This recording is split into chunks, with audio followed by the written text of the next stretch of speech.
कृष्णात् परं किमपि तत्त्वमहं न जाने।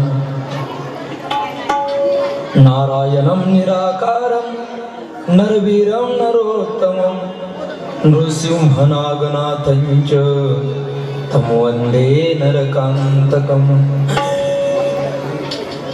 गजाननं भूतगणादिसेवितं कपित्तजम्बूफलचारुभक्षणम् उमासुतं शोकविनाशकारकं नमामि विघ्नेश्वरपादपङ्कजं।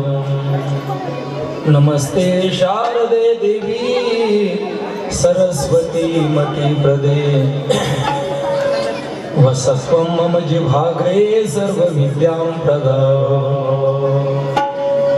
लोकाभिरामं रणरङ्गधीरं राजीवनेत्रं रघुवंशनाथं कारुण्यरूपं करुणाकरन्तं श्रीरामचन्द्रं शरणं प्रपद्ये।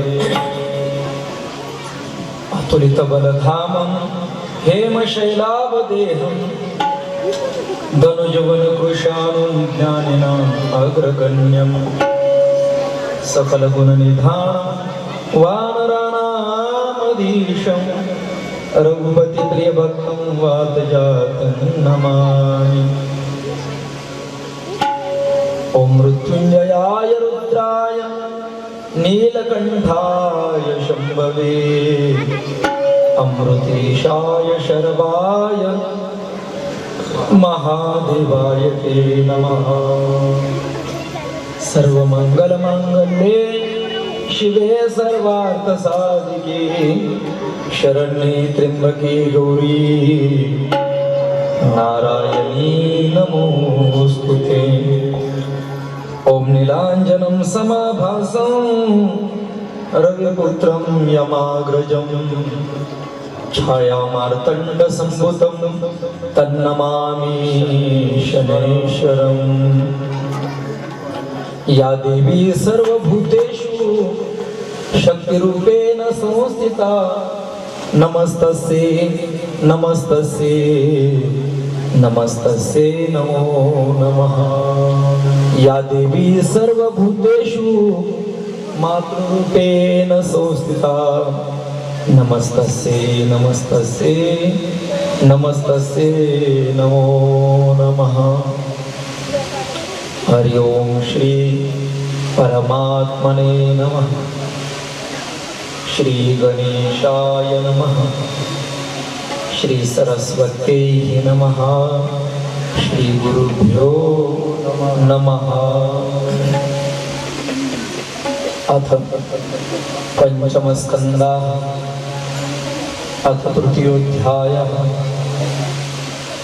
व्यास उवाच एवं समहिषो नाम दानवो वरदर्पिताः प्राप्य राज्यं जगत्सर्वं वशे चक्रे महाबलाः।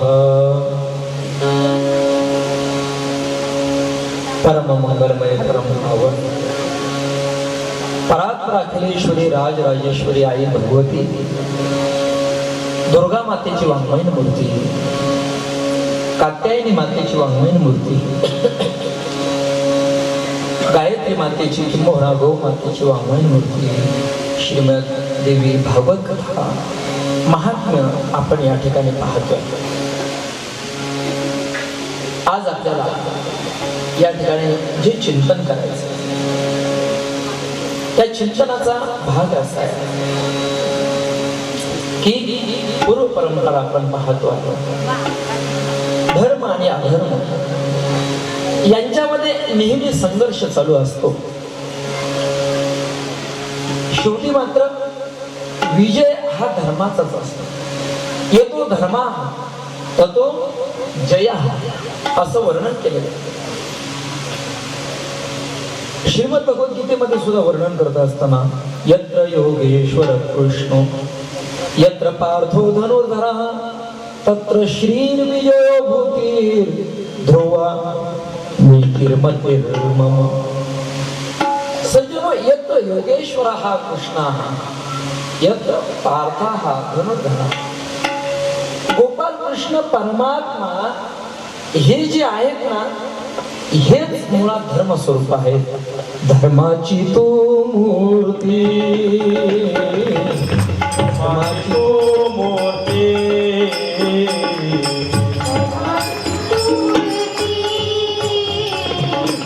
धर्माची मूर्ती. पाप पुण्य तुझे हाती, पाप पुण्य तुझे हाती, मद सोडवी दातारा, मद सोडवी दातारा. हे पाप पुण्य तुझे हाती, पाप पुण्य तुझे हाती, मद सोडवी दातारा, दातारा, मद सोडवी दातारा. धर्माची तो मूर्ती, पाप पुण्य तुझे हाती, पाप पुण्य तुझे हाती, पाप पुण्य तुझे हाती. हे धर्माची तू मूर्ती, पाप पुण्य तुझे हाती, पाप पुण्य तुझे हाती, हाती, पाप पुण्य तुझे हाती. हो, यत्र योगेश्वर हा कृष्ण हो, याचा अर्थ भगवान गोपाल कृष्ण परमात्मा म्हणजे धर्म. आणि ज्या ठिकाणी धर्म आहे त्याच ठिकाणी विजय निश्चित आहे. धर्म आणि अधर्माचं युद्ध तावत कालापासून तर आवत कालापर्यंत, सद्य कालखंडापर्यंत चालत आलेलं आहे, पुढे चालत राहणार आहे. आणि म्हणून असं हे युद्ध प्रत्येक कालखंडामध्ये आपल्याला पाहायला मिळतं. मानवी जीवनामध्ये सुद्धा संत महात्मे सांगतात, रात्रंदिवस आम्हा युद्धाचा प्रसंग, अंतर्बाह्य जगत आणि मन. संतांनी सुद्धा आपल्या जीवनामधलं द्वंद्व त्या ठिकाणी व्यक्त केलेलं आहे. त्याच पद्धतीनं या असणाऱ्या श्रीमद देवी भागवतामध्ये फार सुंदर अशा पद्धतीचा इतिहास या ठिकाणी आलेला आहे. या इतिहासामध्ये आपण पाहतोय की महिषासूर मर्दिनी असणारी जी दुर्गा माता आहे, ती हा जो महिषासूर आहे, या महिषासुराचं काय करते आहे, त्या ठिकाणी मर्दन करते किंवा महिषासुराला संपवते. हा महिषासूर कोण आहे याचं चिंतन आपल्याला पुढे करायचंय. आज निघून अभंग आहेत ना, आज जरा काही महिलांना त्या ठिकाणी जोगवा वगैरे या माध्यमातून आणि त्यांच्या पद्धतीनं त्या जोगवा मागत असतात. महिला त्यांच्या पद्धतीनं आणि सुंदर अशा पद्धतीनं त्या ठिकाणी भगवतीच्या असणाऱ्या या जोग्यावरती, या असणाऱ्या भगवतीच्या अभंगावरती त्या ठिकाणी त्यांच्या आनंदामध्ये नाचतात. आणि म्हणून या दृष्टिकोनातून बरेच दिवस महिला म्हणतात, बाबा आम्हाला त्या ठिकाणी जोगवा मागायचा आहे, काय जे असेल ते त्या पद्धतीनं. ज्यावेळेस आपल्याला या ठिकाणी महिषासूर मर्दिनी दुर्गा माता आणि तिचं अवतरण या ठिकाणी होईल, त्यावेळेस आपल्याला तो सर्व भाव आपल्याला पाहायचा आहे. आणि म्हणून सज्जनो, या ठिकाणी जी असणारी अनादि निर्गुण म्हणा, एक चरण म्हणा, अनादि निर्गुण निर्गुण प्रगटली भवानी, निर्गुण निर्गुण प्रगटली भवानी.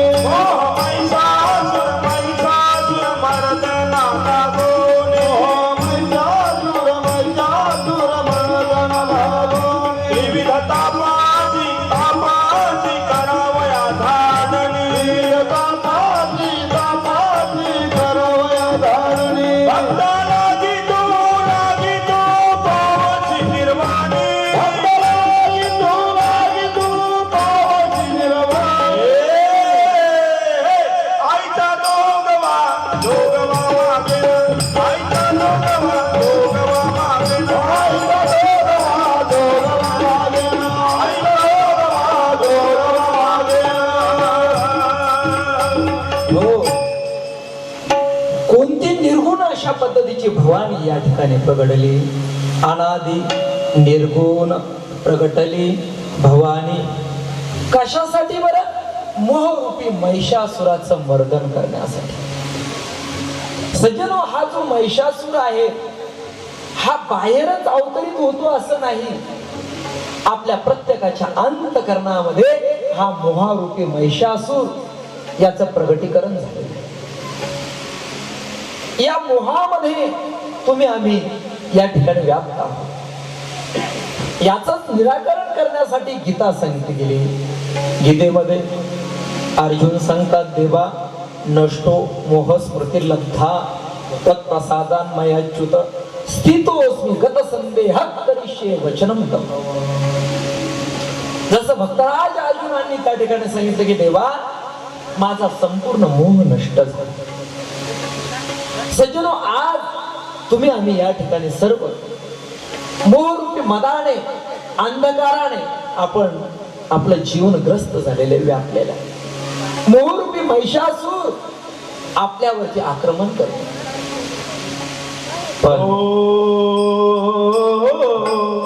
मोह व्याधी न कर सब मूला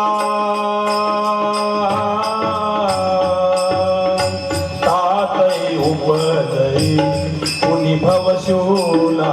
राम सिया राम सिया राम जय राम सिया राम सिया राम जय. मोह व्याधी न कर सब मूला तातई उपजई पुनि भव शूला.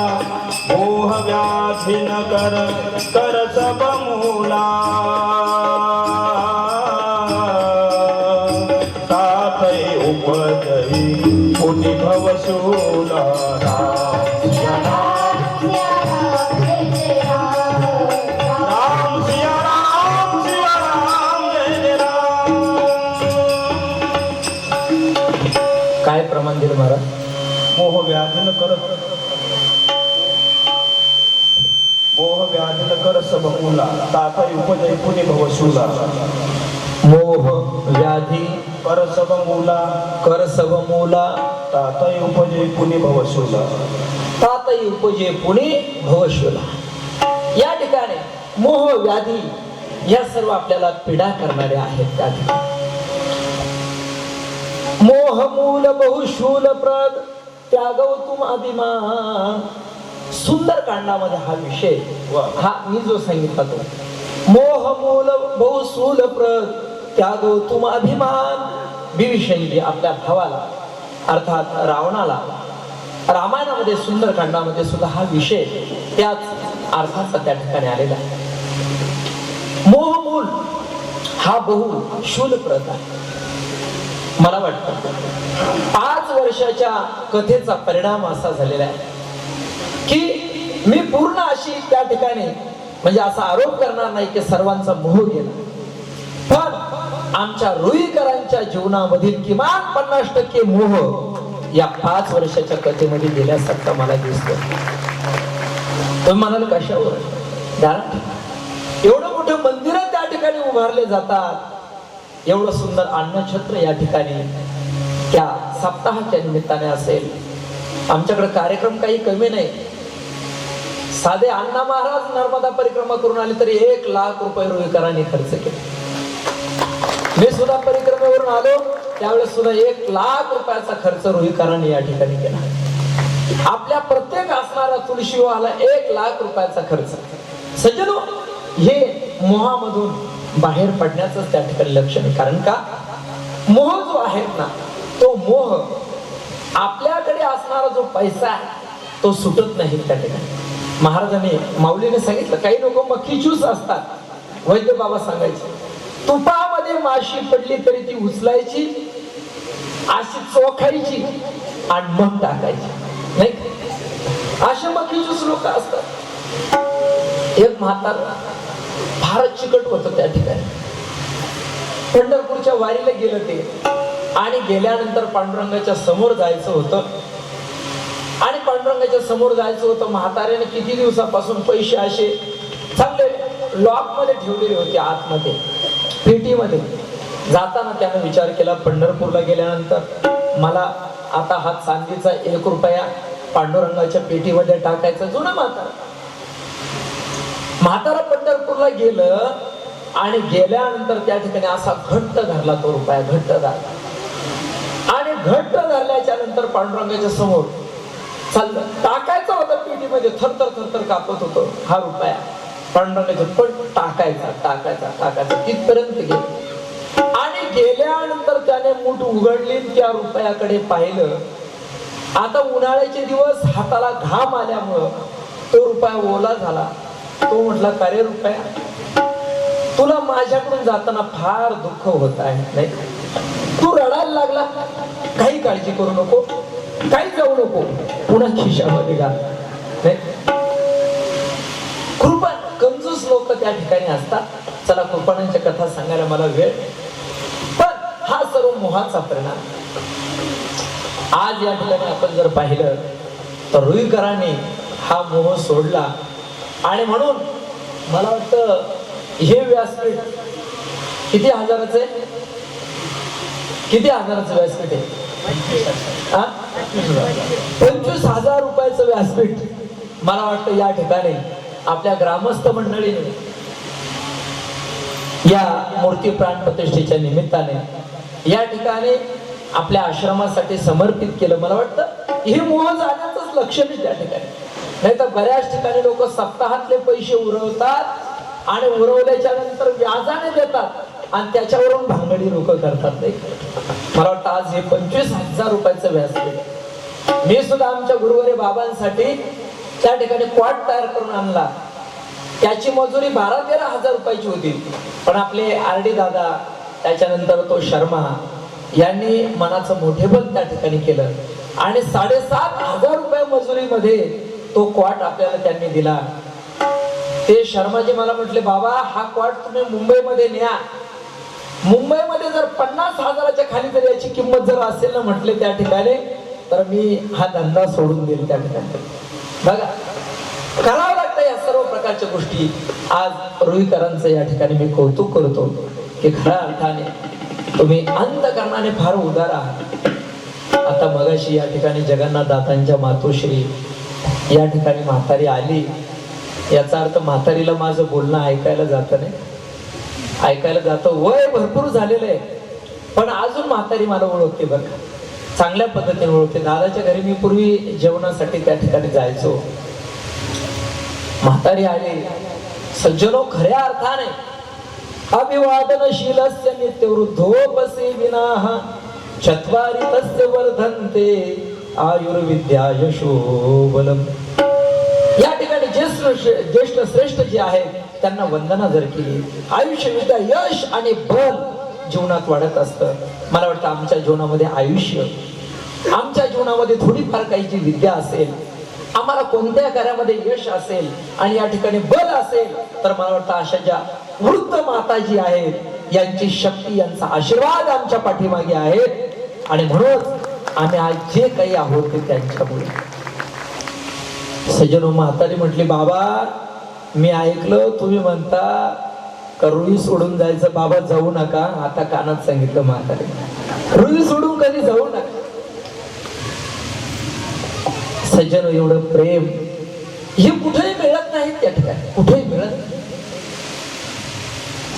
एक प्रसंग असा घडला की मुंबई सारख्या ठिकाणी एक भिकारी भिक्षा मागत होता आणि भिक्षा मागत असताना एक श्रीमंत शेठजी त्या ठिकाणी आला आणि आल्यानंतर तो जो भिकारी होता त्या भिकाऱ्याने भिक्षा मागितली. श्रीमंत शेठजीने विचार केला याला काहीतरी द्यायचंय. त्याचा हात पॉकेटाकडे गेला आणि गेल्यानंतर शेठजींच्या लक्षात आलं की आज आपलं पॉकेट आपल्या सोबत आलेलं नाही. आणि तुम्ही पहा, भिकाऱ्याला जर समजा यदा कदाचित चाहूल लागली, त्याचं लक्ष असतं कोण देणार आहे आणि कोण न देणार आहे. जर आपण इकडे तिकडे चापायला जर लागलो, त्याला समजतं निश्चितच हा आपल्याला काहीतरी देणार आहे, तो आपला पिछा सोडत नाही. आणि म्हणून तो आषाढभूत भिकारी काहीतरी मिळेल या अपेक्षेनं त्या शेठजीकडे पाहतोय आणि शेठजीच्या लक्षात आला आज आपलं पॉकेट घरी आहे. काय करावं? तो शेठजी त्या भिकाऱ्याच्या जवळ गेल्यानंतर त्याचे हात आपल्या हातामध्ये धरले आणि सांगितलं, बाबा अरे आज तू माझ्याकडे अपेक्षा करावी आणि मला सुद्धा तुला देण्याची इच्छा आहे रे, पण काय करू? आज माझं पॉकेट घरी राहिले, हे बघ उद्या आल्यानंतर अवश्य तू या ठिकाणी थांब, मी उद्या इतक्या वाजता येईल आणि आल्यानंतर तू याच ठिकाणी थांब, मी तुला काहीतरी देईल, पण आज मला माफ कर. तो भिकारी आला, धसधसा त्या शेठजी जवळ रडायला लागला. शेठजी, हे बघा, जगामध्ये पैसे देणारे भरपूर आहेत, माझ्याकडे काही कमी नाही. त्या ठिकाणी घरी पैसा भरपूर आहे, तुमच्यासारखे देणारे भरपूर आहेत, परंतु पैसा देणारे जरी भरपूर असतील, पण प्रेमाने माझा हात हातात घेणारे फक्त तुम्ही आहेत जगामध्ये, फक्त तुम्ही. शेठजी, मला पैसा नको, मला काही नको, फक्त एकच करा, रोज आल्याच्या नंतर प्रेमाने फक्त एकदा माझा हात तुमच्या हातामध्ये घ्या. हा भिकारी, हा आशाभूत भिकारी फक्त एवढ्या प्रेमाचे भेद तुमच्या जवळ मागतोय. सज्जनो, ध्यानात ठेवा. तसं या ठिकाणी आमचं जे जीवन आहे, हे जीवन हे तुमच्या आशीर्वादावरती आहे. सज्जनो, तुमचा आशीर्वाद, त्या आशीर्वादाने आम्ही इथं बसलेलो आहे. नाहीतर 5 वेळेस भयंकर ऍक्सिडेंट मधून माझा जीव वाचला. लहानपणी डायबिटीज झालेला, आज म्हणजे खोटं बोलत नाही, भगवतीच्या या व्यासपीठावरती बसलेलो आहे. लहानपणी ज्याला डायबिटीस व्हावा, तो शिंदे माऊली आज तुमच्या समोर बोलतोय, हे तुमचे आशीर्वाद आहे. माझ्या नांदूर नगरीमध्ये सुद्धा मी गेल्याच्या नंतर हरिजन समाजाचा मनुष्य असेल किंवा आदिवासी समाजाचा मनुष्य असेल, पण त्याच्याविषयी माझ्या अंतःकरणात तेवढाच आदर आहे आणि आमच्या नांदूरकरांच्या अंतःकरणामध्ये सुद्धा तेवढाच आदर मी तुम्हाला दाखवून देईल. त्या ठिकाणी सज्जनो, ध्यानात ठेवा. एखादा दारू पिलेला असेल, पण तरी सुद्धा तो मला माऊली म्हणूनच त्या ठिकाणी हाक मारणार. आणि या रोही गावामध्ये सुद्धा या ठिकाणी तुमच्या सर्वांचे आशीर्वाद. म्हणून ऍक्सिडेंट मध्ये वाचलो, पाण्यामध्ये बुडता बुडता मरता मरता वाचलो, नरण्यामध्ये पेढा अडकला होता एकदा, त्याच्यातून वाचलो, कितीतरी प्रसंगातून वाचलो. हे आशीर्वाद आज दादांच्या मातोश्रीने या ठिकाणी हा आशीर्वाद दिला. या वृद्ध आजीबाई, मला वाटतं पूर्व परंपरा कालाच्या ह्या साक्षी, या पूर्व परंपरा कालाच्या. जितकी गौमाता आपल्याला माहिती नाही, तितकी गौमाता या वृद्धांना माहिती. त्या ठिकाणी ध्यानात ठेवा. म्हणून असे जे वृद्ध असतील, आमच्या पोपटे नानीच्या आई असतील, जगनदादाच्या आमच्या गयाताईच्या आई असतील, त्या ठिकाणी जे कोणी असेल त्यांच्याकडून हा इतिहास ऐकून घ्या, रेकॉर्डिंग करू ना. हा इतिहास रेकॉर्डिंग करून ठेवा. तुम्हाला गौमातेविषयी काय माहिती आहे, पुरातन ज्या व्यक्ती असतील, आपले भीमबाबा असतील, कोणी याच्या व्यक्ती असतील, यांना हा इतिहास बहुतेक माहिती, हा रेकॉर्डिंग करून ना त्यांच्याकडून लिहून आणि तो इतिहास या ठिकाणी द्या. मला वाटतं आज या ठिकाणी आपल्या मातोश्रीचं चरित्र या रीतीने आळंदीपर्यंत जाऊन पोहोचलेलं आहे की आमची गौमाता काय आहे. आतापर्यंत प्रत्येकाला असं वाटायचं की गौमाता एखादी गायीची मूर्ती त्या ठिकाणी असेल, पण एक सामान्य कुटुंबात जन्माला आलेली एक सामान्य बाई आज त्या ठिकाणी महान देवी होऊन, चतुर्भुज होऊन आणि आमच्या मंदिरामध्ये त्या ठिकाणी बसलेली आहे. आमच्या गौमातेने आपल्या जीवनामधला मोह सोडला आणि त्याचा परिणाम तिने आपल्या मोहरूपी महिषासुराचं मर्दन केलं आणि म्हणून आज तिचं एवढं मोठं मंदिर उभं राहतं. याचा अर्थ असा आहे की जगामध्ये जो मोहरूपी महिषासुराला मारतो, त्याचं जो मर्दन करतो, त्याची मंदिर जगतामध्ये उभारली जातात, किंवा तोच या विश्वामध्ये देव होत असतो. आणि म्हणून सज्जनो, अशा मोहरूपी महिषासुराचं मर्दन आपल्याला या ठिकाणी करायचं. रोहिकरांचा मला आनंद वाटतो या ठिकाणी की प्रत्येकाने, जसं तुम्ही पहा, गोपाल कृष्ण परमात्मा जन्माला आल्याच्या नंतर नंद बाबाने आणि यशोदा मातेने उत्सव केला. त्या ठिकाणी सात त्या ठिकाणी मोहरांचे पर्वत तयार केले. सज्जनो, त्याच्यामध्ये सुवर्ण त्या ठिकाणी टाकलेले, चढवलेले आहे. हजारो गायी ज्यांच्या असणाऱ्या शिंगामध्ये आणि सुवर्णाच्या छंब्या घातलेल्या होत्या, चांगल्या झुली टाकलेल्या होत्या, अशा गायी ब्राह्मणांना दान केल्या. नोये नोये नंद बाबाने आपल्याकडे जेवढं काही आहेत तेवढं त्या ठिकाणी आणि लुटून टाकलं भगवान परमात्म्याच्या उत्सवामध्ये. या ठिकाणी आपण सुद्धा करार विक्रार करिकरामध्ये जास्त नाही पण आपल्या असणाऱ्या कमाईचा 10वा हिस्सा हा परमार्थ मार्गासाठी अवश्य दिलाच पाहिजे आणि तो देण्यामध्ये आमचे रुईकर निश्चित समर्थ आहेत म्हणून तुम्हाला सर्वांना प्रणाम करतो. आणि म्हणूनच आम्ही या गावामध्ये थांबलेलो आहे.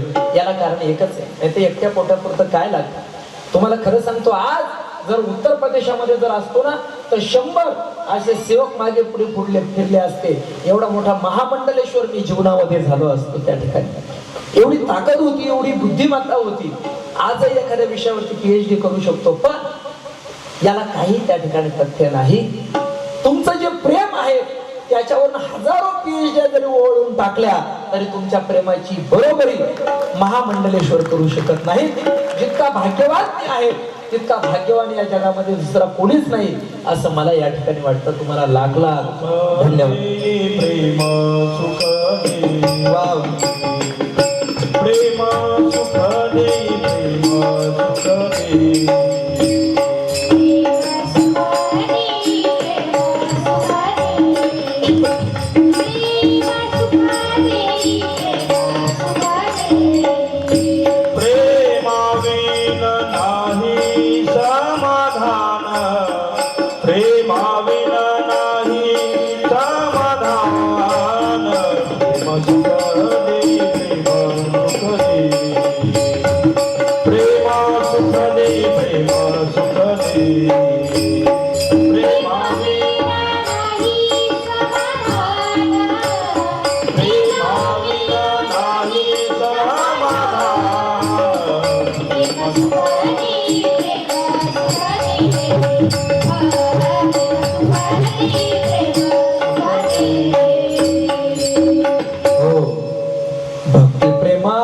ज्ञान नको देवा, अभिमान नित्य नवातया माझी.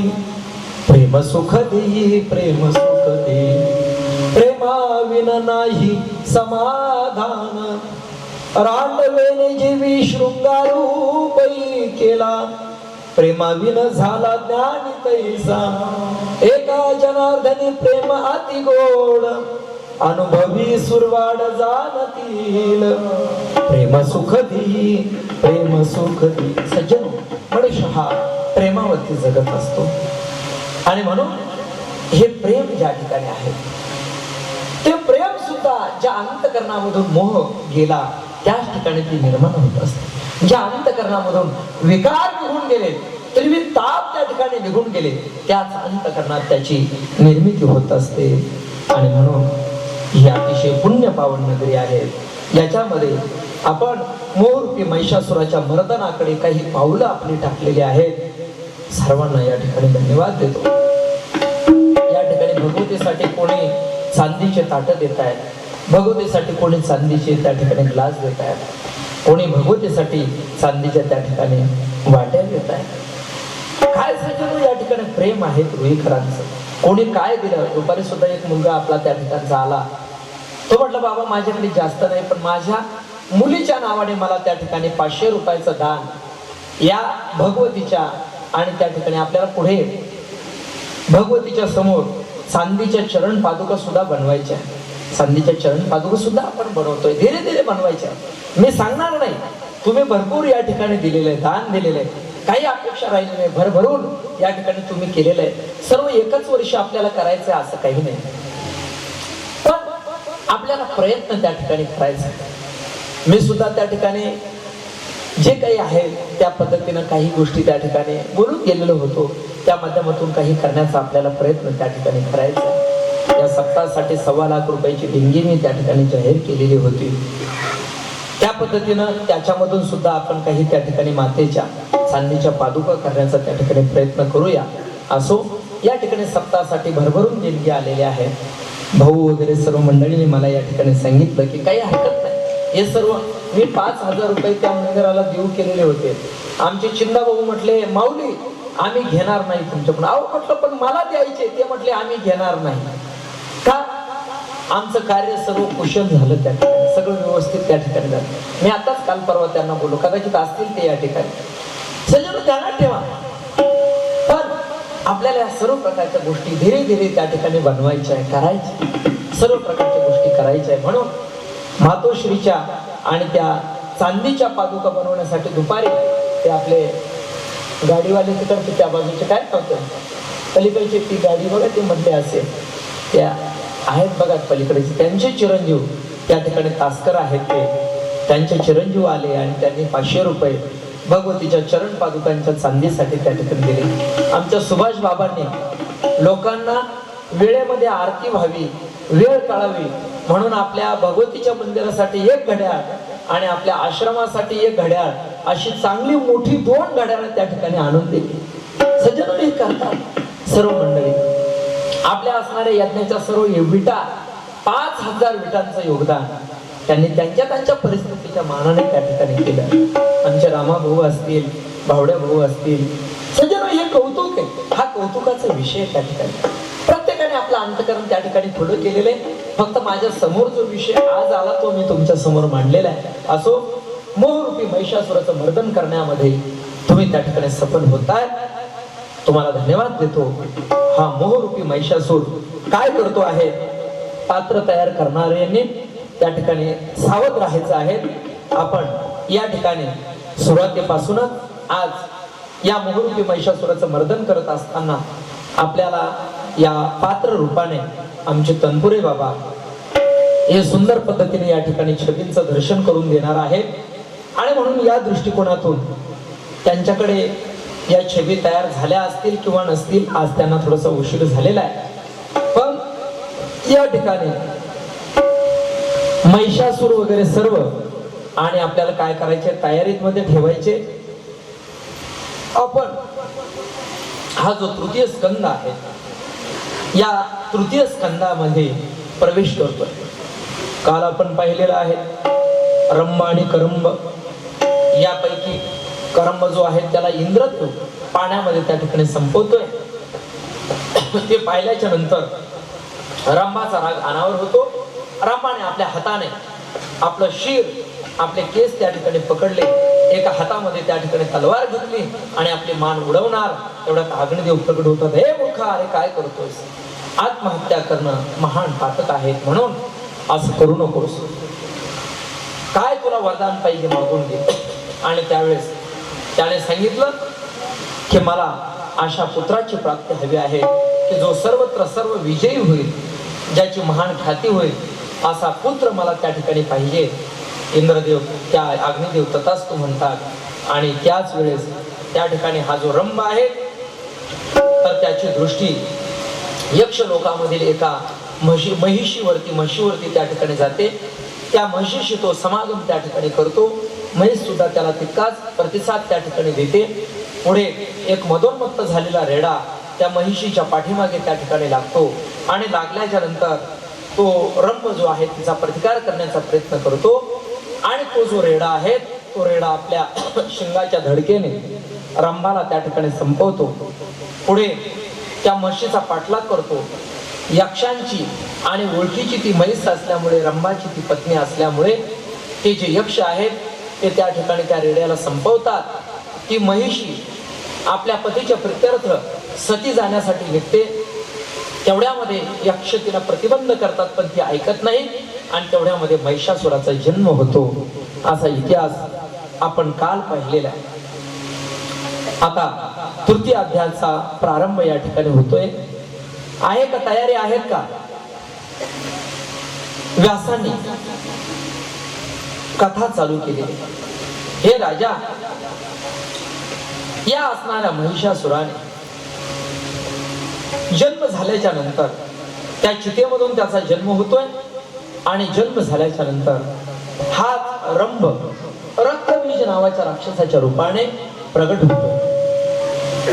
आणि नंतर त्या असणाऱ्या रंभपुत्राने आपल्या असणाऱ्या त्या रंभाने आपल्या पुत्राचं नाव महिष असं ठेवलेलं आहे. आणि मग मुख्य दानवांनी मिळून त्या असणाऱ्या जो महिषासूर आहे, जसा असेल तसा, वा वा वा वा, काय आपण मोहरूपी महिषासूर या ठिकाणी मारतोय सज्जनो. आज श्री गणेश वसंतराव जोशी यांच्याकडून गौमातेच्या पादुकांसाठी अर्धा किलो चांदी या ठिकाणी आमच्या गणेश भवनने जाहीर केलेली आहे. धन्यवाद. या ठिकाणी अर्धा किलो चांदी आमच्या असणाऱ्या गौमातेच्या पादुकासाठी गणेश वसंतराव जोशी आपले ब्रह्मवृंद सुद्धा मनाचे किती मोकळे आहेत याचं द्योतक आपल्या या ठिकाणी लक्षात आलं असेल. गणेश भाऊंनी आमच्या गौमातेच्या चरण पादुकांसाठी अर्धा किलो चांदी दिली. टाळी वाजून या ठिकाणी अतिशय सुंदर पूजा. आजच्या पूजेमध्ये सुद्धा आमचे बेलदारवाडकर माऊली त्या पूजेने एवढे संतुष्ट झाले ते म्हटले, माऊली बघा थोड्याच कालखंडामध्ये रुई गावाचं नाव एका वेगळ्या प्रकाराने एक शक्तीपीठ म्हणून समोर आल्याशिवाय राहणार नाही असा गौरव आमच्या माऊलींनी त्या ठिकाणी या पुण्य पावन भूमीचा केला असो. या ठिकाणी आपल्याला कथेकडे वळायचंय. हा असणारा ब्रह्मपुत्र महिष याने आपलं नाव महिष या नावाने आणि धारण केलेलं आहे. आता हा महिष जो आहे तो आसनावर नाही पण खुर्चीवर तरी बसवा. या असणाऱ्या महिषासुराने आपल्या असणाऱ्या राज सिंहासनावरती आणि याला सर्वांनी आरूढ केलेले आहे. आता मात्र हा असणारा जो महिष आहे तर या महिषासुराचा आणि सर्वजण त्या ठिकाणी अभिषेक करतायत. सुंदर अशा पद्धतीनं महिषासुराचा जो दरबार आहे, सर्वांना बोला, महिषासुराचा जो दरबार आहे या असणाऱ्या महिषासुराचे जे काही दूत आहेत तर ते दूत या ठिकाणी लवकरच आगमन करत आहेत. महिषासुराच्या सानिध्यामध्ये सर्व जे काही दूत आहेत, महिषासुराचे जे सेवक आहेत त्या सेवकांना आणि या ठिकाणी लवकरच आपापल्या आसनावरती आणि स्थानापन्न केलं जाणार आहे. बघा तलवारी बोथट झाल्या का काय रे. या ठिकाणी महिषासुराचे जे दूत आहेत ते किंचाळत ओरडत चिल्लात या शुक्राचार्यांचं आगमन या ठिकाणी होत आहे. शुक्राचार्यांचा सुद्धा एक डोळा जो आहे ना तो या ठिकाणी गेलेला आहे. लवकरच ऑपरेशन पण होईल पण आता त्यांची गरज आहे. या ठिकाणी दैत्यगुरु शुक्राचार्यांचं आगमन झालेलं आहे. महिषासूर उठून आणि शुक्राचार्यांना अभिवादन त्या ठिकाणी करतो आहे आणि शुक्राचार्यांना सुद्धा आसन ग्रहण करण्यासाठी महिषासुराने विनंती केलेली आहे. या ठिकाणी दैत्यगुरु शुक्राचार्यांना आपल्या आसनावरती महिषासुराने बसवलेलं आहे. आपल्याकडे आसनांची टंचाई असल्यामुळे दोघे जण एकाच आसनावरती बसलेले, काही हरकत नाही. आता मात्र दैत्यगुरु शुक्राचार्यांचं आगमन या ठिकाणी झालेलं आहे. थोड्याच वेळामध्ये दैत्यगुरु शुक्राचार्य महिषासुराचा आणि अभिषेक या ठिकाणी करतायत. अर्थात या ठिकाणी महिषासुराला ही राज्य गादी जी आहे ती प्रदान करतायत. या ठिकाणी महिषासुराचा अभिषेक करायचा आहे दैत्यगुरु शुक्राचार्य. स्वस्ति नो इंद्र वृद्धश्रवाः स्वस्ति न पूषा विश्ववेदाः स्वस्ति नस्तारक्षो अरिष्टनेमिः स्वस्ति नो बृहस्पतिर्दधातु स्वस्ति नो इंद्रो वृद्धश्रवाः स्वस्ति न पूषा विश्ववेदाः स्वस्ति नस्तारक्षो अरिष्टनेमिः स्वस्ति नो बृहस्पतिर्दधातु. या पदावरती नेमणूक केली जाते आहे ती असणाऱ्या महिषासुराचा. बाकीच्यानी बाजूला उभं राहायचं, एकेकाने जाऊन तिथं स्थान ग्रहण करायचं. एका बाजूने उभे राहा रे, या बाजूने उभे राहा. हा इकडे या बाजूला.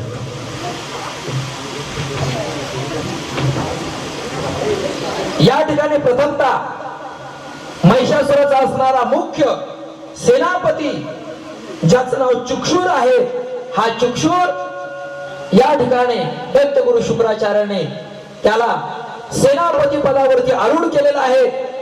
या ठिकाणी चुक्षुर जो आहे तो चुक्षुर आपल्या असणाऱ्या आसनावरती आसन ग्रहण करतोय. त्यानंतर त्याचा असणारा महापराक्रमी असा वित्तमंत्री पदावरती ताम्र याला वित्तमंत्री पदावरती या ठिकाणी बसवलेले. त्यानंतर आसिलोमाला सुद्धा एक पद देण्यात आलेले. त्याच्यानंतर बिळाल,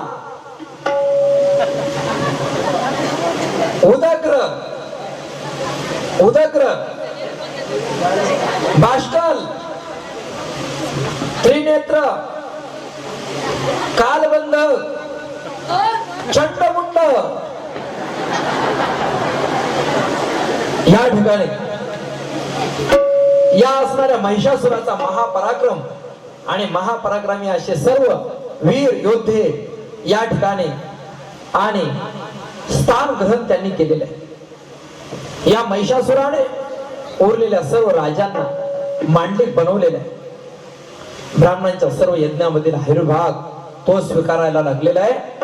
आता मात्र भूमंडलावरती आपली एक क्षत्रिय सत्ता स्थापन केल्यावर त्याची दृष्टी आता स्वर्ग लोकाकडे त्या ठिकाणी चाललेली आहे. आणि त्याने आपल्या मंत्र्यांना सांगितलेलं आहे की आपल्याला आता स्वर्गावरती आक्रमण करायचं आहे. आणि म्हणून स्वर्गावरती आक्रमण करण्यासाठी महिषासूर त्या ठिकाणी सज्ज होणार आहे. परंतु युद्धाची परंपरा महिषासूर सांभाळतोय.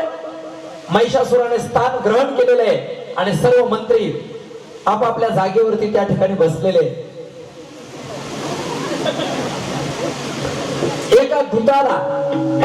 एका दूताला महिषासुराने त्या ठिकाणी बोलवलेले आहे. एक दूत आणि त्या ठिकाणी समोर येतोय. जरा बारीकच पडला दूध पण बरा आहे. त्या दूताला समोर बोलवलेलं आहे आणि महिषासुराने सांगितलं जा स्वर्ग लोकामध्ये जायचं आहे आणि इंद्राला माझा निरोप सांगायचा आहे. हे बघ इंद्रा, लवकरात लवकर तू तुझं राज्य माझ्या स्वाधीन कर आणि माझं मांडलिकत्व स्वीकार. आणि जर हा प्रस्ताव तुला मान्य नसेल तर मग मात्र तुला या ठिकाणी माझ्याशी युद्धाला तयार व्हायचंय असा निरोप आणि दूताला त्या ठिकाणी दिलेला आहे. आता दूत तिथून प्रस्थान करतोय आणि तो आता स्वर्गाच्या दिशेने जाणार आहे. थोड्याच वेळामध्ये दूत गेटच्या बाहेर पडलेला आहे. आता या ठिकाणी इंद्राचा दरबार हा स्वर्गामध्ये भरलेला आहे आणि स्वर्गामध्ये इंद्र महाराज आपल्या असणाऱ्या सर्व इतर मंत्रीगणांसह इंद्र आहेत, वरुण आहेत, कुबेर आहेत. सर्वण्या इंद्र, वरुण आणि कुबेर यांच्यासह. अरे इंद्राला असं नाही करे भाऊ, ऐक द्या द्या द्या सोन्याचं सिंहासन आहे बरं का भाऊ. सोन्याचं अंगड टोपलं कसं सोन्याचं सिंहासन आहे नाही का. या ठिकाणी इंद्र आपल्या असणाऱ्या स्वर्गामध्ये आपल्या दरबारावरती स्थानापन्न झालेला आहे. या ठिकाणी इतर सुद्धा देवता आणि इंद्र दरबारामध्ये स्थानापन्न झालेले आहेत. इतर देवता सुद्धा इंद्र दरबारामध्ये स्थानापन्न झालेले आहेत. असं उभंच राहायचं. हा तेवढ्यामध्ये हा जो दूत आहे तो दूत इंद्राच्या दरबारामध्ये जातोय. दूताने इंद्र दरबारात जायचंय.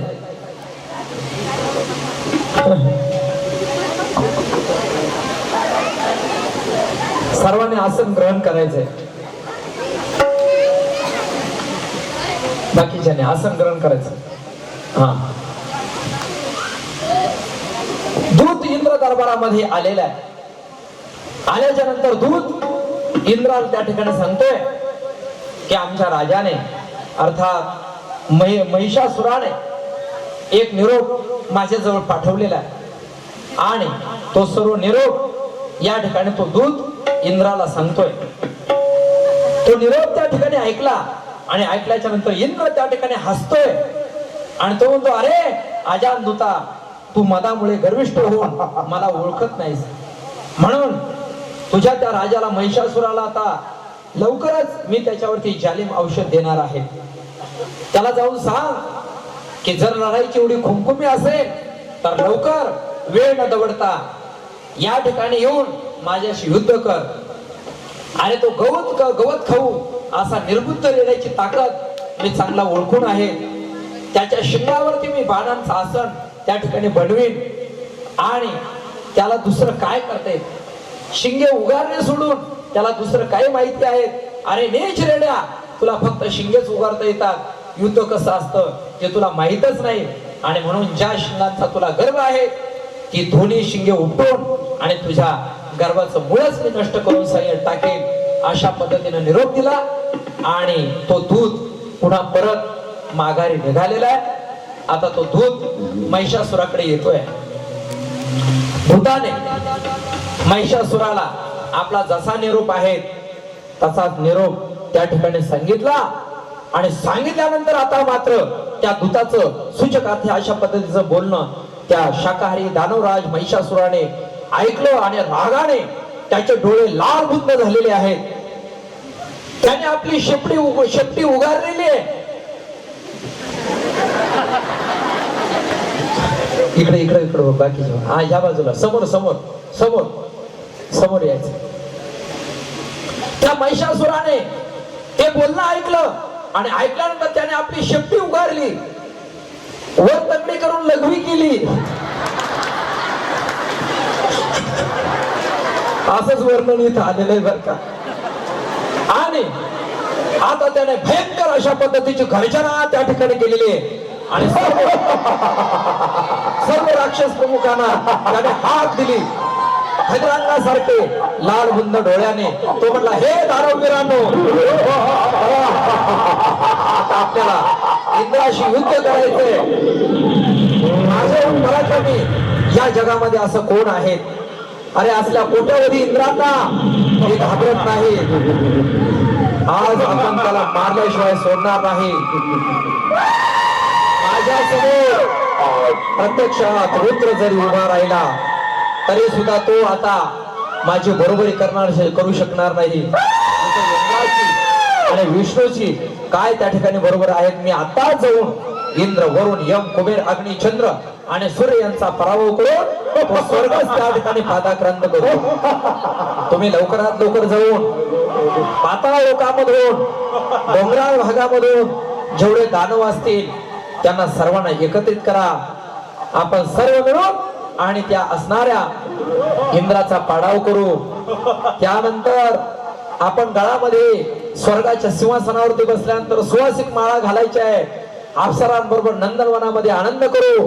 कामधेनूचं दूध मदिरा सेवन करून धुंद होऊन आणि देव गंधर्वांच्या गीत आणि नृत्यांचा भरपूर आस्वाद घेऊ. उर्वशी, मेनका, रंभा, घृताची, तिलोत्तमा अशा असणाऱ्या सर्व अप्सरा आणि त्यांचा आपण स्वाद त्या ठिकाणी घेऊया. अशा पद्धतीनं या ठिकाणी महिषासुराने सर्वांना आणि युद्धासाठी उद्युक्त केलेले आहे. बसायचं खाली. इंद्राचा देवांशी त्या ठिकाणी विचार विनिमय पुढच्या अध्यायामध्ये होतोय. व्यास पुढे सांगू लागले. तिकडे महिषासुराचा दूत निघून गेल्यानंतर स्वर्गामध्ये इंद्राने वरुण, यम, कुबेर या प्रमुख देवांना सर्वांना बोलवून घेतलेले आहे. आणि त्या ठिकाणी इंद्र सर्वांना सांगतोय, अहो देवांनो, रंभाचा महाबलीपुत्र महिषासुर सध्या दैत्यांचा राजा आहे. तो वर प्राप्तीच्या मुळे गर्वामुळे मदोन्मत्त झालेला आहे. पण तो विलक्षण चतुर आणि शेकडो प्रकारच्या कपटी माया जाणणार आहे. आता मात्र त्याने स्वर्ग घेण्याच्या इच्छेनं दूत माझ्याकडे पाठवलेला होता. एक तर तू मुकाट्याने स्वर्ग सोड, नाही तर जिथे कुठे तुला वाटेल तिथं चालता हो, अशी सूचना त्याने दिलेली आहे.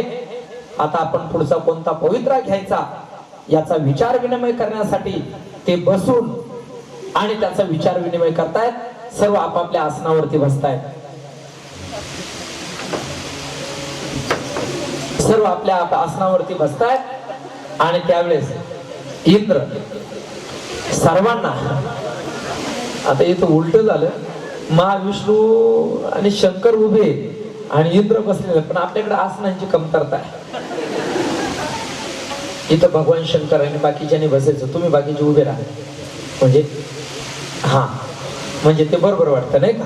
चला सर्व देवतांना एकत्रित करून आणि आता देवराज इंद्र जे आहेत पुढच्या असणारी युद्धाची तयारी कशी करायची आहे, साम दाम दंड आणि भेद या सर्व प्रकारच्या ज्या काही गोष्टी आहेत त्या करण्याचा ते प्रयत्न करतात.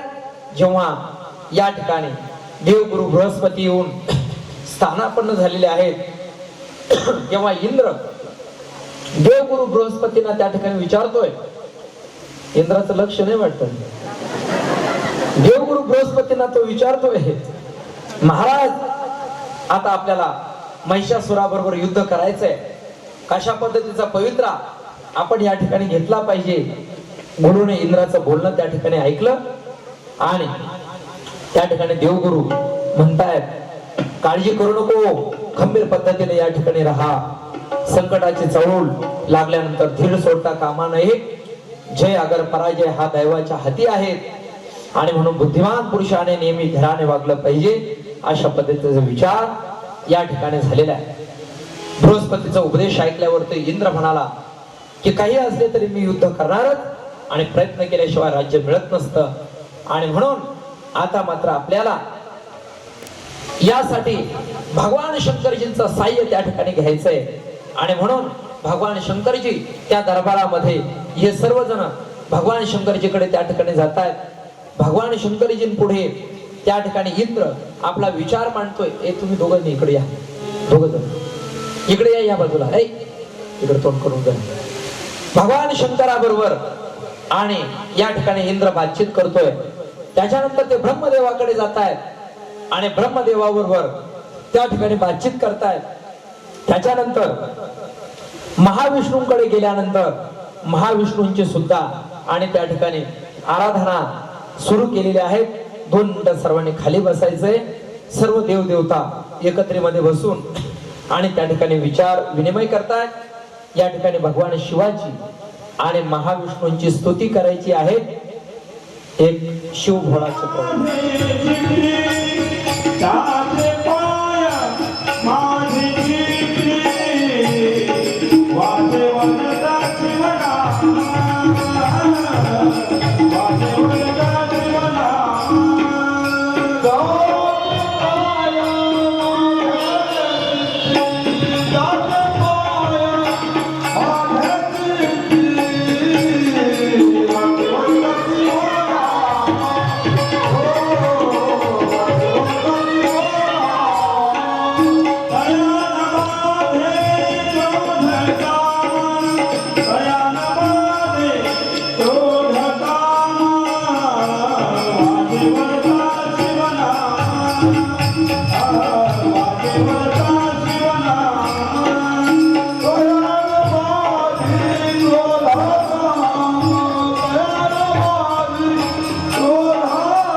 शिवाची आराधना या ठिकाणी केल्यानंतर या ठिकाणी महाविष्णूंची आराधना सुरू होते.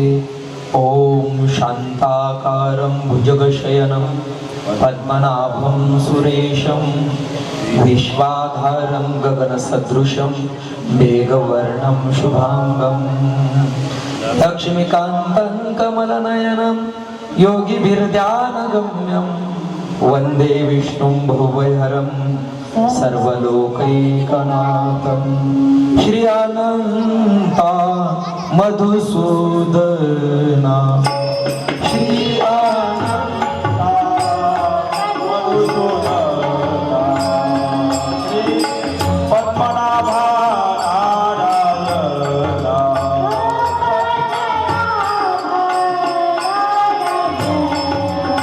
जगव्यापका जनार्दना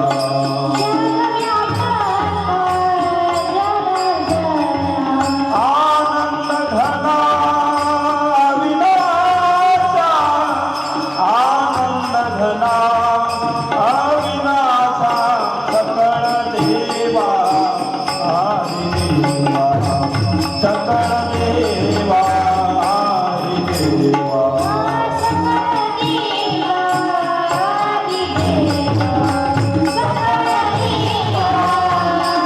भगवान महाविष्णूंची सुंदर पद्धतीने या ठिकाणी स्तुती केली.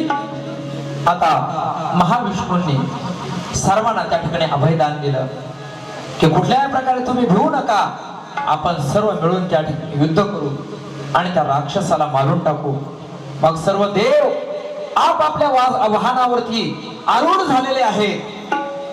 या ठिकाणी ब्रह्मदेव हंसावरती आरूढ होतात, भगवान महाविष्णू गरुडावरती आरूढ झालेले, शंकर आपल्या बैलावरती त्या ठिकाणी बसलेले, इंद्र आपल्या ऐरावतावरती बसलेला आहे, स्कंदजी महाराज मोरावरती बसलेले आहेत, यम भगवान रेड्यावरती बसलेले आहेत आणि त्यांच्या पाठोपाठ सर्व देवतांचं जे सैन्य आहे ते इकडे सरकं याबद्दल सर्व देवतांचं जे सैन्य आहे ते आता निघालेले चक्कर मारून यायचं. सर्व देवतांचं जे सैन्य आहे प्रदक्षिणा, सर्व देवतांचं सैन्य आता युद्धासाठी त्या ठिकाणी सरसावलेलं आहे. आणि तेवढ्यामध्ये महिषासुराला सुद्धा याची खबर लागलेली आहे की देवता लोक आपल्यावरती चालून येत आहेत. आणि आता मात्र या असणाऱ्या महिषासुराने सर्वांना आव्हान केलेलं आहे. देव लोकांकडून गर्जना होते, हर हर महादेव, हर हर महादेव, हर हर महादेव, हर हर महादेव, हर हर महादेव, हर हर महादेव. महिषासुर सुद्धा आणि त्या ठिकाणी दैत्यगुरु शुक्राचार्यांचा विजय असो, दानवराज महिषासुराचा विजय असो. आणि तेवढ्यामध्ये एकीकडून देवता आणि एकीकडून महिषासुर यांच्यामध्ये घनघोर अशा पद्धतीचा संग्राम सुरू झालेला आहे. हळूहळू हळूहळू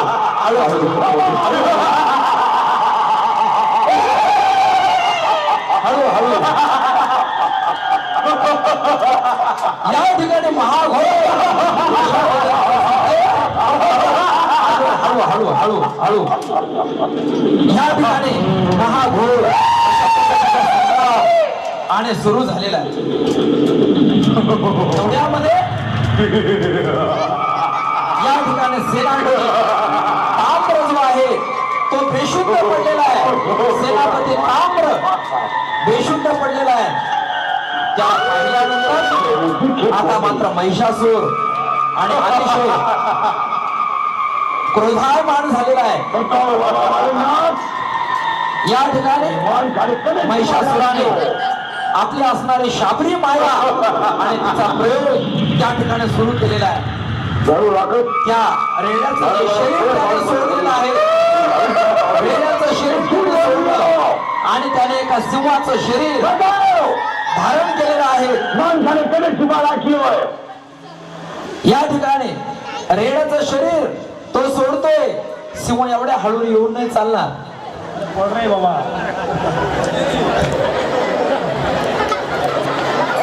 आता मात्र या ठिकाणचा हा महाबली जो आहे तो सिंहाच्या रूपाने या ठिकाणी प्रगट झालेला आहे. आणि सिंहाच्या रूपाने प्रगट झाल्यानंतर त्याने प्रचंड अशी डरकाळी फोडलेली आहे.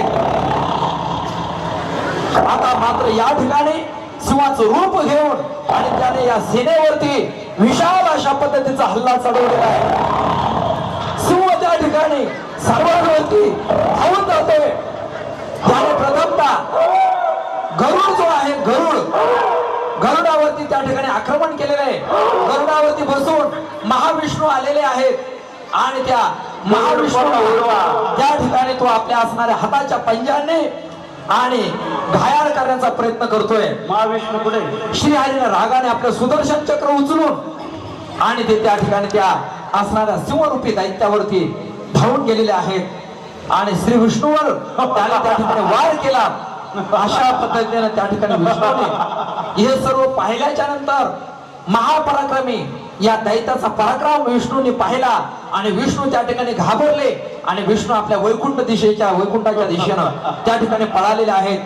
ब्रह्मदेवाने सुद्धा या ठिकाणी आणि पलायन केलेलं आहे. त्याच्यानंतर भगवान शंकराने सुद्धा आणि त्या ठिकाणी पलायन केलेलं आहे. दैत्यांच्या सेनेच्या त्या ठिकाणी देव सैन्याला वेढा त्या ठिकाणी दैत्यांचे जे सैनिक आहेत सर्वांनी पुन्हा या ठिकाणी देव सेनेला वेढा घातलेला आहे आणि अशा रीतीने या ठिकाणी इंद्र लढतोच आहे. या ठिकाणी देवता हळूहळू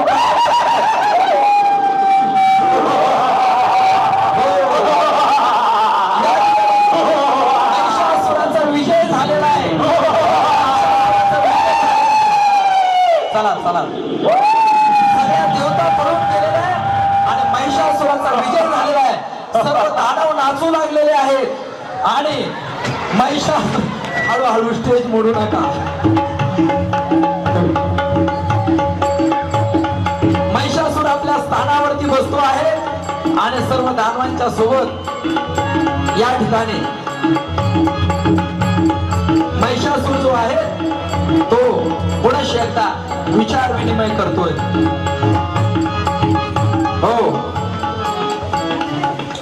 या ठिकाणी महिषासुराचा विजय झाला. सर्व देवता आता मात्र दुःखित झालेल्या.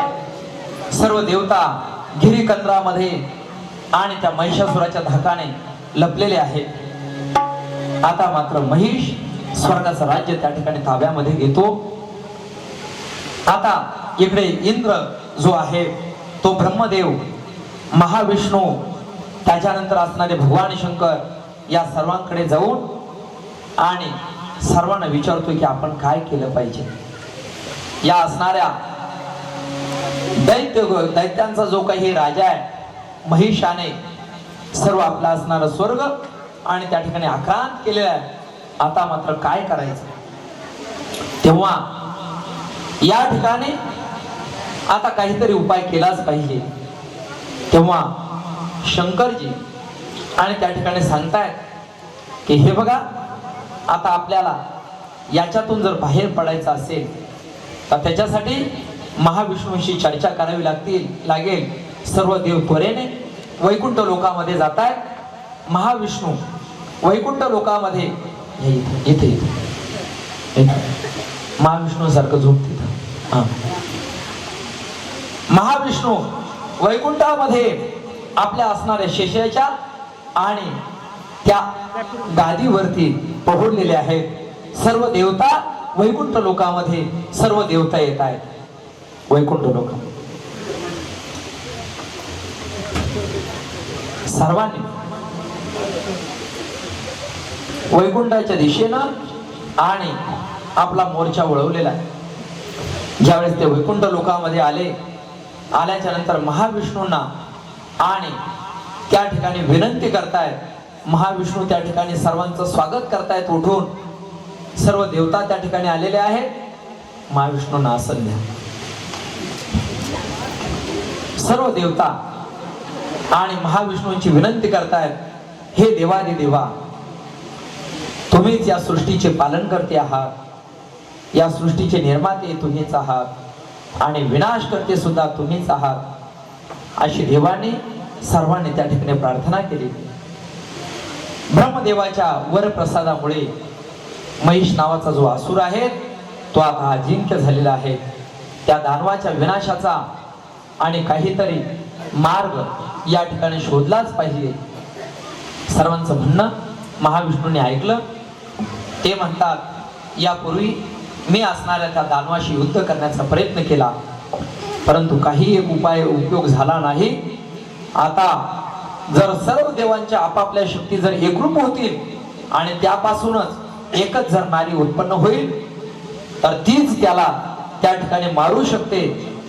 देवीला इकडे पाठवा, तीच त्याला या ठिकाणी मारू शकते.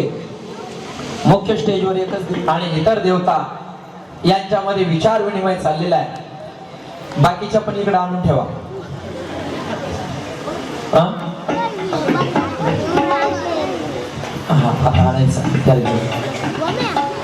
या ठिकाणी ब्रह्मदेवाने या असणाऱ्या महाभयंकर राक्षसाला वर दिल्यामुळे तो जो राक्षस आहे तो उन्मत्त झालेला आहे.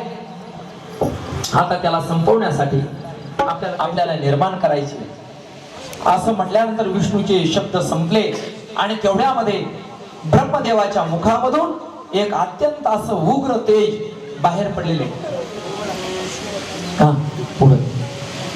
एक उग्र अशा पद्धतीचं तेज बाहेर पडलेले आणि ते तेज येऊन या ठिकाणी या भगवतीच्या पाठीमागे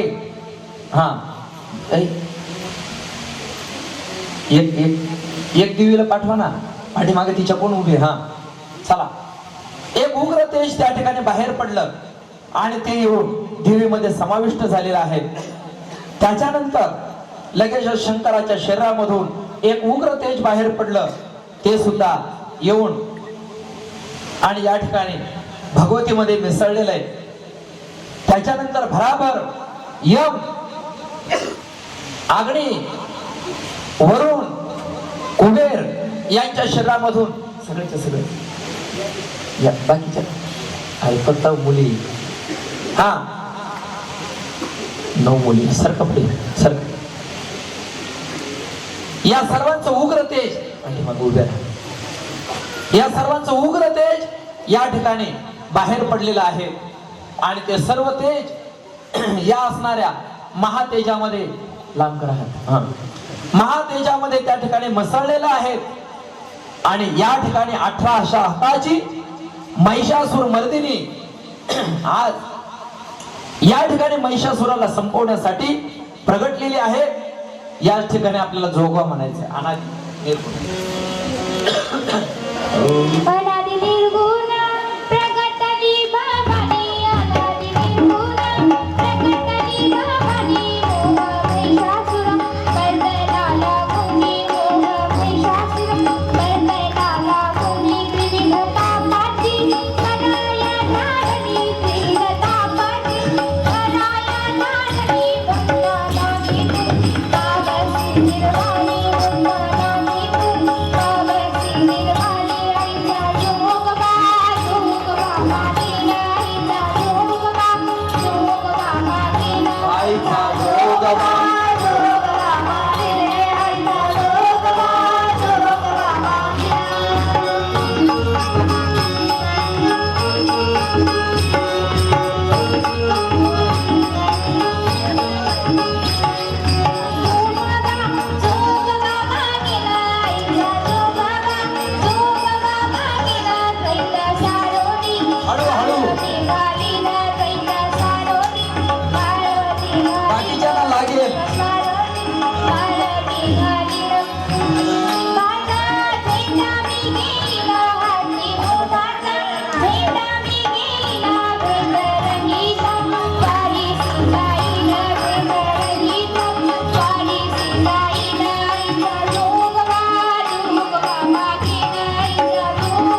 झालेलं आहे. या ठिकाणी जो जोगवा दिला जाणार आहे त्याच्यामधून आपल्या भगवतीच्या चांदीच्या पादुका तयार केल्या जाणार आहेत.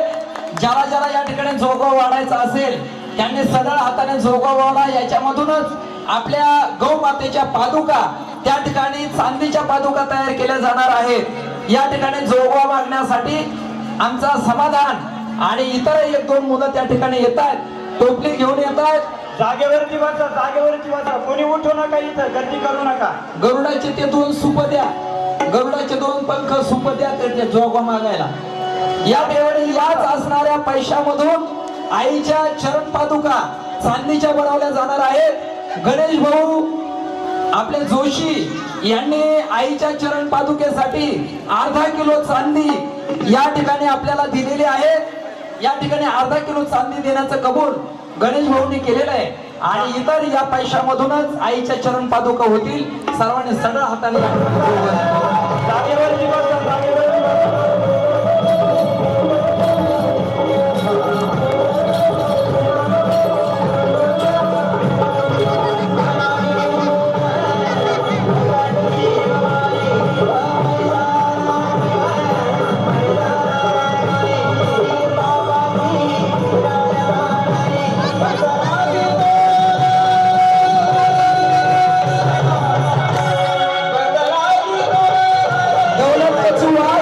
यांनी 500 रुपये जोगवा या ठिकाणी दिलेला आहे. धन्यवाद.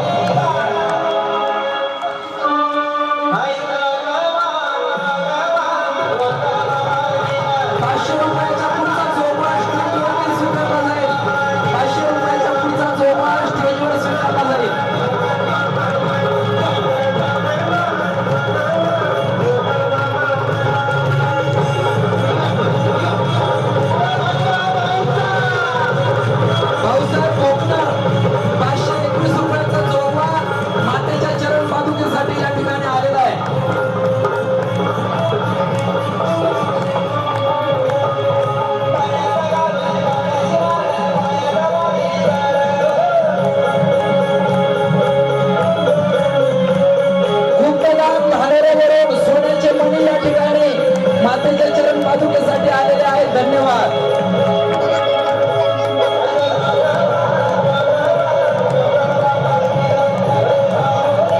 आपले सुभाष भाऊ आपले गायकवाड यांनी मातेच्या चरण पादुकेसाठी 1100 रुपयाचा जोगवा या ठिकाणी दिलेला आहे. धन्यवाद.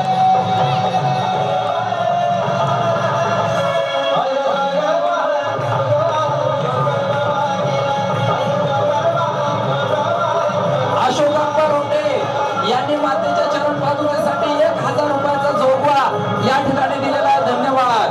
हरिभाऊ दौलत तासकर यांनी माऊलींसाठी 1111 रुपये या ठिकाणी दिलेले आहेत. हरिभाऊ दौलत तासकर तसेच स्वतःसाठी माझ्यासाठी 500 रुपये दिलेले आहेत. सुभाष शंकर तासकर यांनी मंदिरासाठी आणि आश्रमासाठी मोठे घड्याळ या ठिकाणी दिलेले आहेत. सुभाष शंकर तासकर यांनी या ठिकाणी हे घड्याळ मंदिरासाठी, गोमातेच्या मंदिरासाठी घड्याळ या ठिकाणी दिलेले आहे. शकुमावशी तासकर यांनी या ठिकाणी 500 रुपयाचा जोगवा या ठिकाणी मातेच्या चरण पादुकेसाठी दिलेला आहे. नांदूर मध्यमेश्वरकरांनी 1100 रुपयाचा जोगवा मातेच्या चरण पादुकेसाठी या ठिकाणी दिलेला आहे.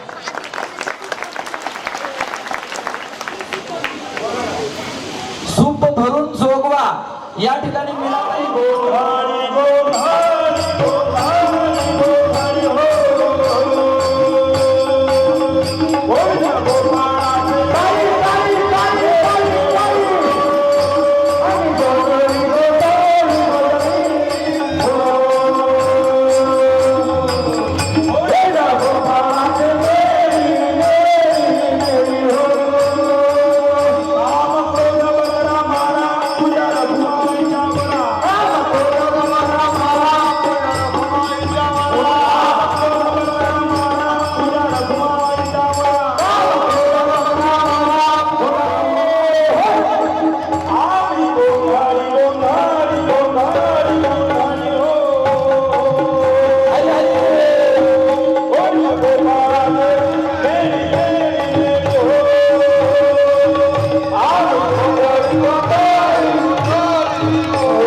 दिले मी ते देवीला देतो त्या ठिकाणी, नाही का? तुम्हाला तुमचा जोगवा पाहिजे, माझा तोच 1100 रुपयाचा जोगवा त्या ठिकाणी मातेच्या चरण पादुकेसाठी या ठिकाणी मी जाहीर करतोय.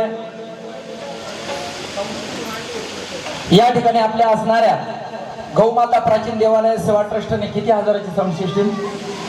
33,000 रुपयाची साऊंड सिस्टीम. रोज या ठिकाणी आपल्या महापूजा होतात. तर या महापूजेसाठी बसा, खाली बसा मुलींना, 2 मिनिटं खाली बसा, बसा खाली बसा, बसा खाली बसा.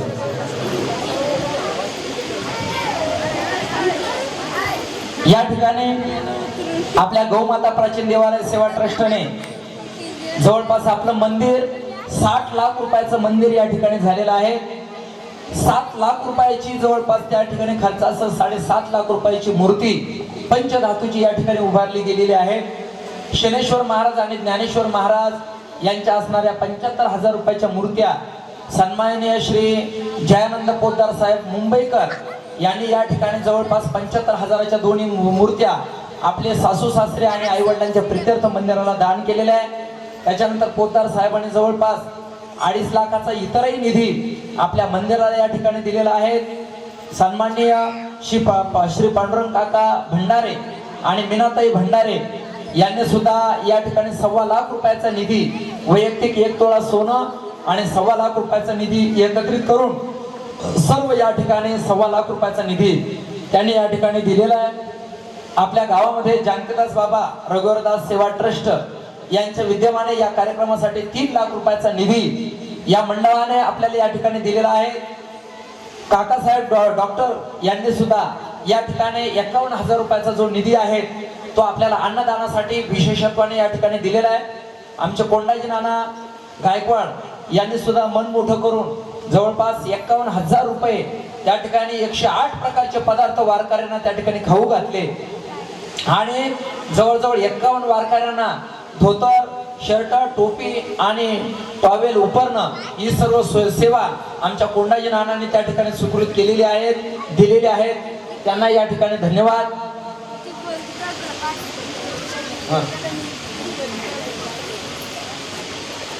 त्यानंतर या ठिकाणी काही जे उदार दानदाते आहेत त्यांच्या देणगीची जी रक्कम आहे या ठिकाणी माझं नाव प्रथमतः लिहिलेलं आहे. माझ्या वतीने या मंदिरासाठी 51,111 रुपयाचा निधी या मंदिराला मी त्या ठिकाणी अर्पण केलेला आहे. त्याही व्यतिरिक्त नर्मदा परिक्रमेच्या निमित्ताने जवळजवळ 1.5 लाख रुपयाचा निधी या मंदिराला आपण रामकृष्ण हरी साधना आश्रमाच्या विद्यमाने देत असताना 1,31,000 नर्मदा मातेच्या नावाने टाकलेले आहेत आणि 21,000 रुपये अण्णा महाराजांच्या नावाने आणि वैयक्तिक माझ्या नावे 51 असे या ठिकाणी 2 लाख रुपयाचा निधी आपल्या रामकृष्ण हरी साधना आश्रमातर्फे देवीच्या मंदिराला देण्यात आलेला आहे. पोद्दार साहेबांनी रोख रूपाने 2 लाख रुपये आणि मूर्तीच्या रूपाने 71,000 असा 2.25 लाखाचा निधी आणि इतरही काही खर्च त्यांनी नवरात्रीमध्ये केलेला आहे. त्याच्यानंतर भाऊसाहेब वाळू तासकर यांनी 1,21,111 रुपये.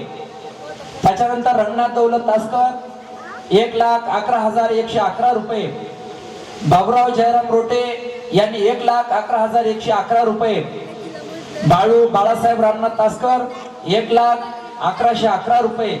तुळशीराम बाबूराव गायकवाड यांनी 1 लाख रुपये. विनायक रामभाऊ तासकर 82,000 रुपये. माधव कारभारी तासकर, संभाजी साहेबराव पवार या दोघांनी 71,000 रुपये. म्हणजे आपले खासदार, आपले आमदार साहेब ना संभाजी,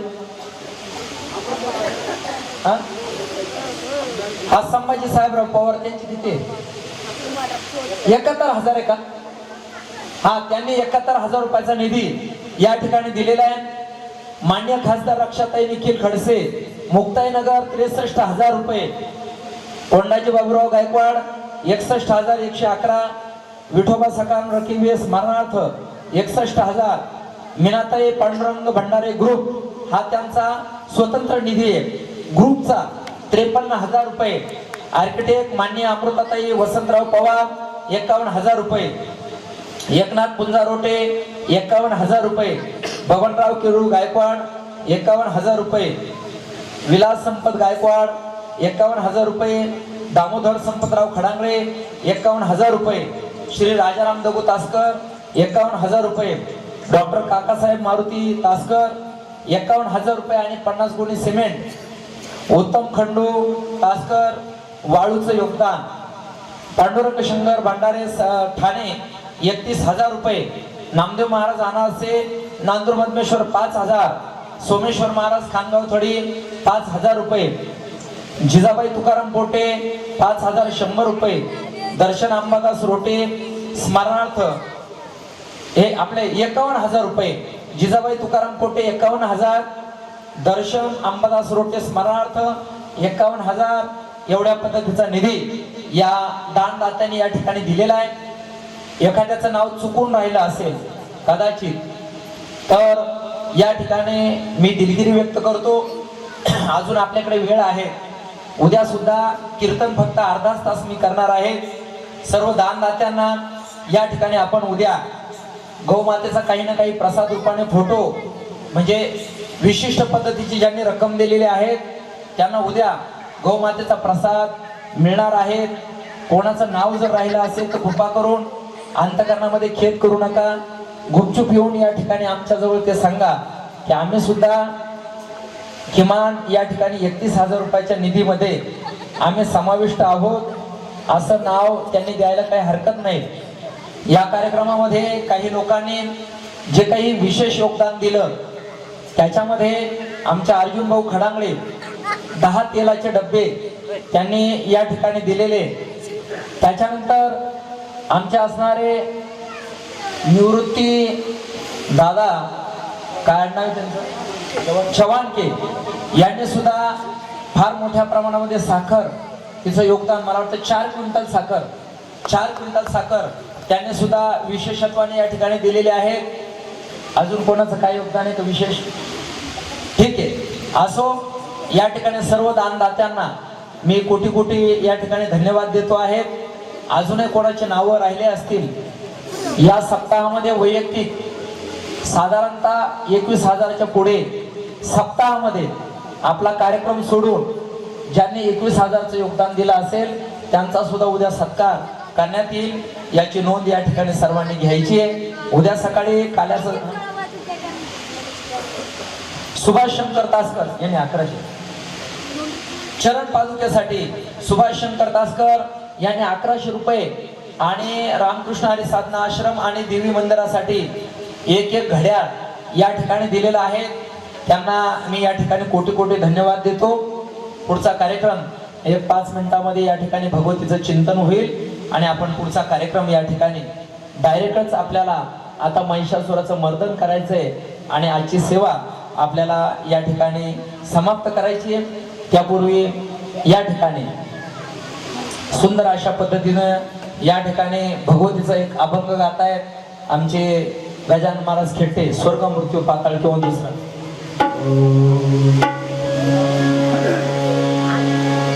स्वर्ग मृत्यू पाताळ याचा मंडप घातला हो.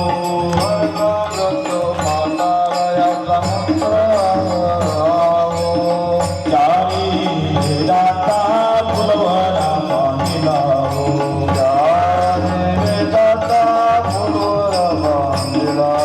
काही शास्त्र पुराण पुराण तुझा गोंधळ मांडला हो.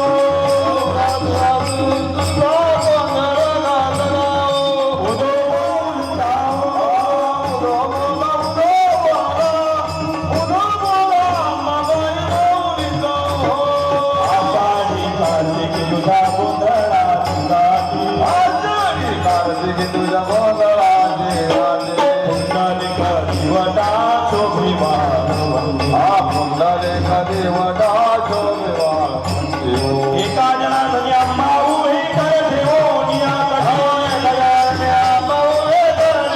कडी.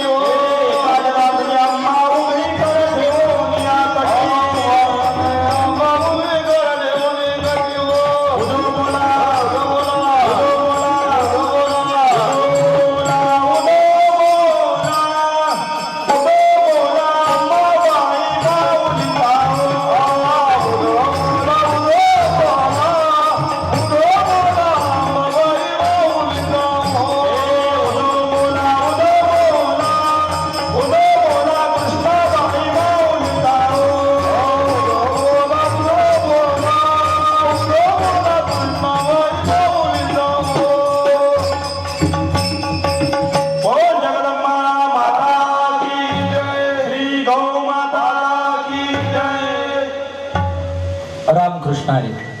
या ठिकाणी आपल्या गावचे एक कन्या आहे, त्यांचं नाव माझ्या आता ध्यानात नाही, परंतु त्यांनी सुद्धा 3 ग्रॅम सोन्याची नथ आपल्या भगवतीसाठी अर्पण केलेली आहे. धन्यवाद.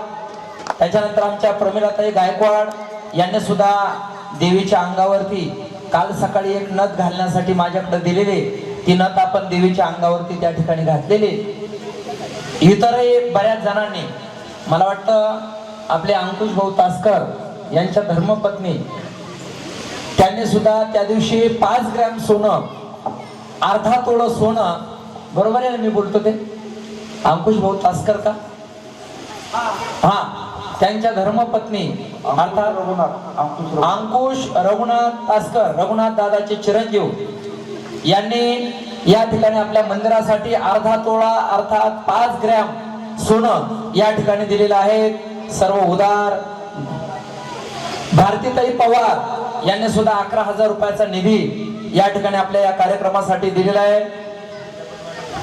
गणेश जोशीने या ठिकाणी सांगितलं, बाबा हे जमलेले पैसे तुम्ही कुठे वापरा, पण देवीच्या चरण पादुका आपण ब्रह्मवृंदांनी या ठिकाणी ही सेवा केली, याच्यामध्ये यज्ञामध्ये सुद्धा आपल्याला सहकार्य त्यांचं झालेलं आहे एक प्रकाराने. पण या ठिकाणी गणेश भाऊंनी देवीच्या पादुकेला जेवढी लागेल तेवढी चांदी स्वतः त्या ठिकाणी देण्याचं कबूल केलेलं आहे. त्यांनी सांगितलं, देवीच्या चरण पादुका या ठिकाणी गावगावचे ब्राह्मण जे आहेत, तर गावोगावीचे जे ब्राह्मण आहेत त्यांना वास्तविक दान त्या ठिकाणी द्यावं लागतं, पण आमचे गणेश भाऊ हे उदार आहेत. देवीच्या चरण पादुकेचा सर्व खर्च आमच्या गणेश भाऊंनी त्या ठिकाणी स्वीकारलेला आहे. भगवतीच्या कृपेने या ठिकाणी गणेश भाऊ जोशी यांना लाख लाख धन्यवाद. त्यांचे माता आणि पिता वसंतराव गदाधर जोशी आणि त्यांच्या असणाऱ्या धर्मपत्नी, मला वाटतं काय वत्सलाबाई असं काही नाव आहे का? काय काकीचं नाव काय? भक्तीताई. हा, भक्तीताई. भक्तीताई, वसुधाताई, वसंतराव जोशी या दोन्ही माता पित्यांचं सुद्धा मी या ठिकाणी कौतुक करतो. कारण आमचे गणेश भाऊ तुलसी विवाह सोहळा असो, आता यावेळेस आपल्याला हत्ती मिळाला नाही, नाहीतर मागच्या वेळेस बालयोगीजी महाराजांसाठी सुद्धा हत्ती ठरवायला ही मंडळी नाशिकला गेलेली होती. यावेळेस गणेश भाऊ तिथं गेले, परंतु आपल्याला हत्ती उपलब्ध झाला नाही. एवढीच एक न्यूनता या ठिकाणी बाबांच्या असणाऱ्या मिरवणुकीमध्ये त्या दिवशी राहिली. पण असो, या सर्व असणाऱ्या मंडळीला या ठिकाणी मी कोटी कोटी धन्यवाद देतो. आणि आता डायरेक्ट आपल्याला या ठिकाणी महिषासुराचं मर्दन करायचंय. भगवतीने एका बाजूला या ठिकाणी उभं राहायचंय. सगळा भगवतीचा जो अवतार आहे, या सर्व 18 हाताची देवी तिकडून उभे राहा, इकडून महिषासुराने उभं राहायचंय. आता आपल्याकडे वेळ अत्यंत कमी आहे आणि म्हणून या ठिकाणी जो शेवटचा रणसंग्राम या ठिकाणी पेटतो आहे, ती आमची दुर्गा भवानी. अनादि निर्गुण प्रगटली भवानी, मोह महिषासुर मर्दना लागोनी.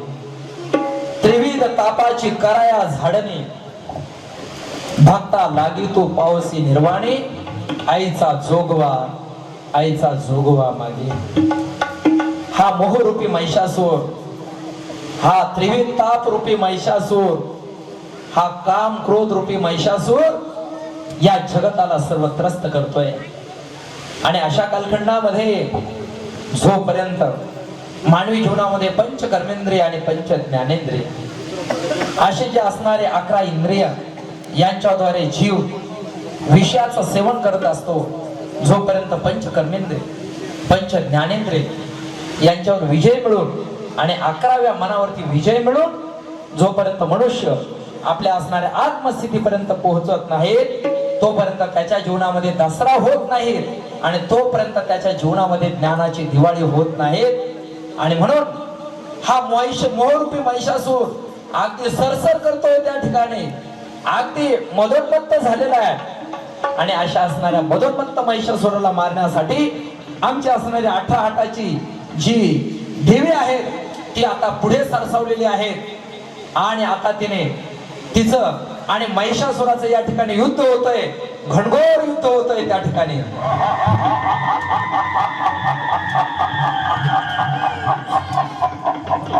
हा हळू हळू हळू इकडं मी बसलेलोय पा नाही तर बाबाच आऊट करा हळू हळू ए हळू रे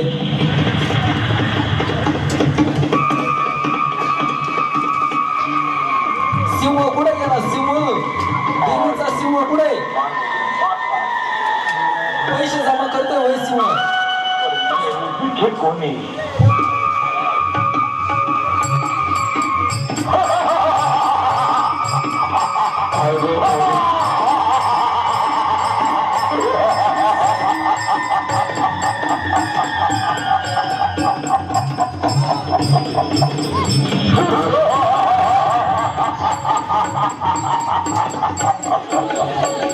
हळू हळू हळू हळू हळू हो आता मला वाटतं या ठिकाणी देवीने मोररूपी महिषासुराला खाली पाडलेलं आहे मोररूपी महिषासूर या ठिकाणी देवी समोर हातभार झालेला आहे आणि आता ती असणारी जगदंबा चंडिका मोररूपी महिषासुराला त्या ठिकाणी आपल्या असणाऱ्या त्रिशूलाने भोगसून त्या ठिकाणी मारते आहेत हळूच नंतर ऍडमिट करावं लागेल जगदंबा मैया की दुर्गा भवानी माता की गौ माता की सप्तशृंगी माता की जय जय श्रीराम हरे दुर्गती नाशिनी दुर्गा